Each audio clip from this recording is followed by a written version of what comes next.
अस्सलाम वालेकुम दोस्तों, मेरा नाम अबू सुफियान है और आप देख रहे हैं मोबाइल एक्सपर्ट। आज की इस वीडियो में मैं आपको Realme C11 की अनबॉक्सिंग देने वाला हूं और इस वीडियो के एंड पर मैं आपको बताऊंगा कि क्या ये स्मार्टफोन आपको लेना चाहिए या नहीं।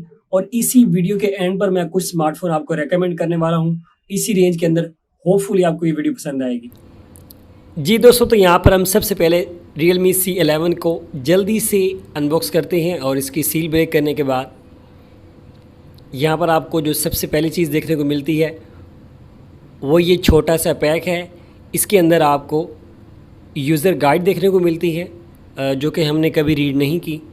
और इसके बाद यहाँ पर आपको जो सबसे पहले ऊपर आपको मोबाइल फ़ोन देखने को मिलता है। इसके तमाम स्टिकर्स को रिमूव करते हैं और पेपर को हटाते हैं और उसके बाद यहाँ पर मैं आपको इसका लुक दिखाता हूँ।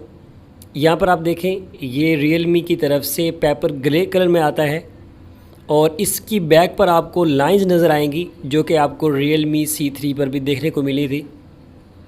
उसके बाद यहाँ पर आपको एक नया डिज़ाइन देखने को मिलेगा। दोस्तों, राइट साइड पर आपको पावर बटन और वॉल्यूम की देखने को मिलेगी और जबकि लेफ़्ट साइड पर आपको 2 सिम और एक कार्ड डालने को मिलेगा। और बॉटम पर आपको एक हेडफोन जैक और स्पीकर ग्रिल और आपको चार्जिंग केबल देखने को मिलेगी।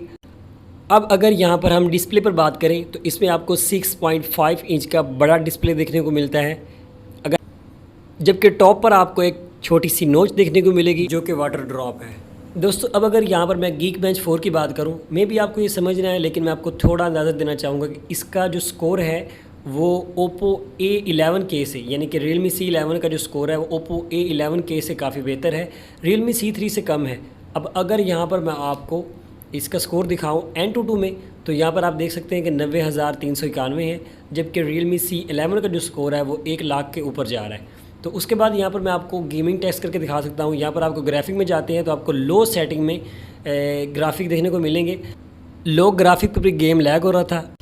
दोस्तों, अगर आप एक नॉर्मल यूज़र के लिए स्मार्टफोन लेना चाहते हैं तो ये स्मार्टफोन ठीक है। और यहाँ पर आपको फिंगरप्रिंट लॉक देखने को नहीं मिलेगा, तो यहाँ पर आपको फेस लॉक से काम चलाना होगा। अब यहाँ पर मैं आपको एक चीज़ और बता देता हूँ कि Realme की जो एक चीज़ मुझे अच्छी लगी वो है इनका UI। Realme की इस UI में आपको कोई भी हैवी स्क्रीन देखने को नहीं मिलती, जिससे ये मोबाइल को बहुत ही लाइट और फास्टर बनाती है, जो कि बिल्कुल सिमिलर है Android 1 के, जो अभी आपको Android के नए वर्जन देखने को मिलते हैं। यहाँ पर आप बैक जाता हूँ। अब दोस्तों, वापस बॉक्स पर आते हैं तो इसमें आपको एक चार्जर देखने को मिलता है जो कि नॉर्मल 10 वाट का है और उसके बाद यहाँ पर आपको एक माइक्रो USB केबल देखने को मिलेगी। अब यहाँ पर कैमरा बात कर लें तो यहाँ पर जो कैमरा का जो पहले डिज़ाइन था वो और था Realme की तरफ से। अब यहाँ पर जो अब नए स्मार्टफोन आ रहे हैं उसमें आपको एक और डिज़ाइन देखने को मिलता है। अब यहाँ पर आपको कुछ सैंपल दिखा देता हूँ, फ़ोटोज़ देख लेते हैं कि आपको किस तरह की फ़ोटोज़ देखने को मिलती हैं। यहाँ पर आपको एक चीज़ और क्लियर कर दूँ कि यहाँ पर जो इसका बैक कैमरा है वो ठीक ठाक है, मतलब एवरेज कहूँगा, लेकिन जो इसका फ्रंट कैम है वो मुझे बिल्कुल कचरा लगा, वो इतना अच्छा नहीं है। इसके जो कलर रिप्रोडक्शन है वो भी काफ़ी अच्छी है। यहाँ पर आप देखें जो फूल वगैरह हैं, इसकी जो डायनामिक रेंज है वो भी काफ़ी अच्छी है।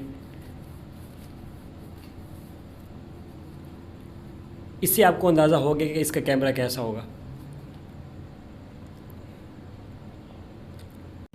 होपफुली दोस्तों आपको ये Realme C11 की अनबॉक्सिंग पसंद आएगी। अब मैं आपको अपना ओपिनियन शेयर करता हूँ। दोस्तों, अब अगर यहाँ पर मेरे ओपिनियन की बात की जाए कि क्या ये स्मार्टफोन मैं आपको रेकमेंड करूँगा या नहीं, दोस्तों यहाँ पर 2 चीज़ें हैं। अगर आप ये स्मार्टफोन गेमिंग के लिए लेना चाहते हैं तो मैं ये स्मार्टफोन आपको रेकमेंड नहीं कर सकता, क्योंकि इसमें आपको एक गेमिंग प्रोसेसर होते हुए भी लैगी परफॉर्मेंस देखने को मिलती है। यहाँ पर जो इसकी सेटिंग थी वो भी लो पर थी, उसके बावजूद भी ये फ़ोन लैग हो रहा था। तो इसलिए मैं आपको ये गेमिंग स्मार्टफोन रेकमेंड नहीं कर सकता। और अगर आप यहाँ पर एक नॉर्मल यूज़र के लिए स्मार्टफोन लेना चाहते हैं तो फिर आप ये ले सकते हैं। तो अगर इसके बाद यहाँ पर और 2 स्मार्टफोन की बात की जाए, जो स्मार्टफोन मैं आज आपको रेकमेंड करने वाला हूँ, तो अगर आपको Redmi का 8A, यहाँ पर याद रखना Redmi का 9A भी आ चुका है लेकिन वो इतना अच्छा नहीं है।